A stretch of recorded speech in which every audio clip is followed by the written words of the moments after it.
Ora, Lorival, essas questões do tamanho do Irã, eu tenho lido também frequentemente sobre isso. Dá pra gente, é possível medir o sentimento iraniano em relação a essa guerra? A gente sabe, você tem dito isso bastante, da identidade nacional, o próprio William fala isso, William Vac, mas o sentimento anti-impérios e anti-influência estrangeira, ele é maior ou menor do que o sentimento anti-regime dos ayatolás? Menor. O sentimento anti-regime está muito mais forte. E ele é um sentimento nacionalista. Por quê? Porque o regime não é visto como legítimo. Então, o regime não representa a nação iraniana. E eu, na minha última vez que eu fui ao Irã, em 2018, eu já ouvi, inclusive foi uma situação em que eu estava em Shiraz, e eu fui até o monumento ao poeta persa Hafez, e estava uma fila enorme para visitar o monumento, e não era uma data específica daquele.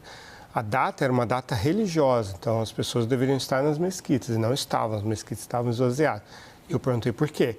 Me disseram, essa data religiosa, isso é dos árabes, esse Islã aí, desse regime é o Islã dos árabes. Nós somos persas, por isso nós estamos aqui reverenciando o poeta Hafez, né? E, então, assim, e muitas outras conversas que eu tenho tido com iranianos desde então também, a identidade, o iraniano tem uma dupla identidade, persa e xiita. Essa identidade xiita tem sido, ao longo dos anos, apagada.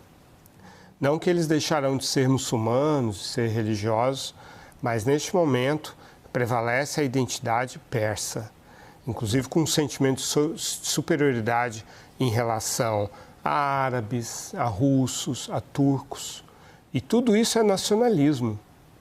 E é um tipo de nacionalismo que se volta contra essa teocracia, que trouxe guerra, apoio a grupos no Iraque, na Palestina, na Síria, no Líbano, quando os iranianos estão com seu poder aquisitivo cada vez menor, com dificuldades, um país que é pária internacional, cheio de sanções, e a classe média iraniana não vê a menor graça nisso, quer dizer, não acha um regime boquiroto que ficou desde o Ahmadinejad. Eu estava lá em 2006, Ahmadinejad ficava falando do projeto nuclear, falando que o Holocausto não existiu, que Israel devia ser eliminado do mapa.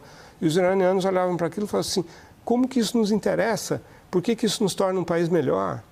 E tem mais, é um país assim, em que tudo existe uma celebração da morte, do luto. É um país que vive em luto. Essa é uma frase que um jovem me falou, no meio de uma celebração assim. Tudo começa com os cânticos, tudo de luto, eles glamorizam a morte, o martírio. É um país totalmente uma teocracia, um regime que valoriza o martírio. Os iranianos estão cansados disso. Então, estima-se que entre 15% e 20% da população apoia o regime e 80% querem ver esse regime pelas costas, mesmo ao custo de bombardeios, que é claro que estão trazendo muito sofrimento.